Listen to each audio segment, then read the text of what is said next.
Man, Steven's dad was awesome when he was younger. He had like the amazing lion mane hair.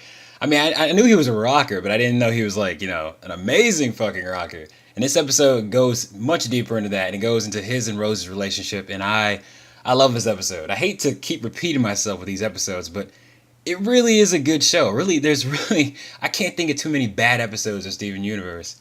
So all right, so in this one we get to hear how Greg and Rose met, and it's a really nice little love story. The episode opens up with Steven telling not Steven Greg telling Steven how how they met, and he sees a picture of his dad when he's younger with a guy he's never seen before. It's Marty. It's Greg's what is it? A producer, I guess, when he was younger. And the guy's a real sleazeball. Like, even though he makes this episode happen, he's not important. Like, screw that guy. He's a terrible person. He's just, who cares? What you're interested in is seeing a young Greg and a young Rose interacting for the first time. And we even get to see the young Crystal Gems, which is, oh man, it's awesome. I really love this episode. I love episodes that delve into the past of a TV show, which we've never seen any of this stuff before. We get to see Rose alive for the first time. We get to see how they all looked a couple years ago, which actually, that's one thing that bothers me about this episode. The Crystal Gems look really young in this one. Garnet, Pearl, and the Amethyst, they all look really, really young. Why is that? If they don't age, why do they look younger in this one? I don't understand. Rose looks exactly the same as she did in the flashback in the Lion episode she was in. I can't remember the name right now. Lion 3 straight to video. She looked the same. So why do they look younger? I don't understand that part, but whatever. So as he's telling the story, like he's told Steven this story 1,000 times, but he's never told him the story with Marty in it. And like I said, fuck Marty. No one cares about Marty. He's a horrible person. But one interesting thing about Marty, before I get on to the rest of this episode, apparently, and I don't know if this is true, but it would make a lot of sense. He's the father of Sour Cream. That kid is always hanging out with teenagers. The wow, wow, wow, wow, wow, that guy.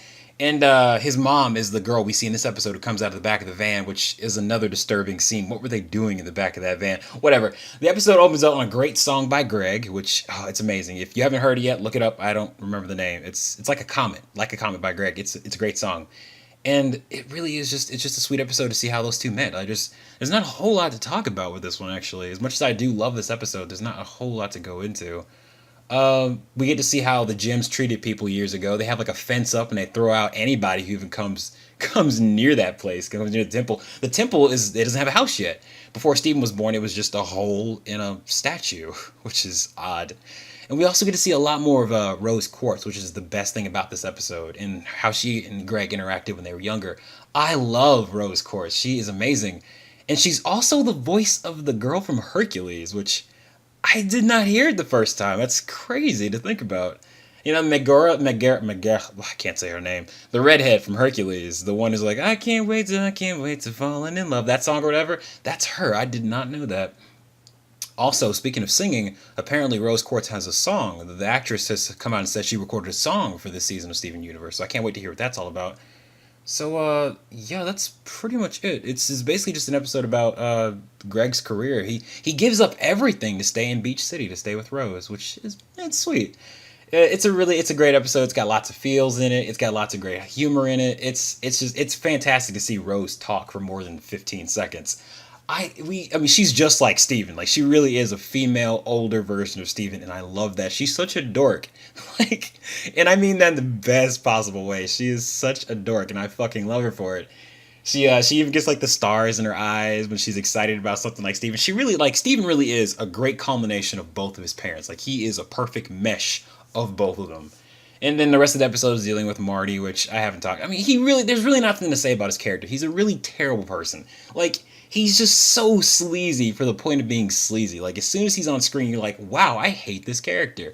And Greg even has an amazing line early in the episode where he's like, yeah, he's dead to me. I love that line. He says it so straight. It's hilarious.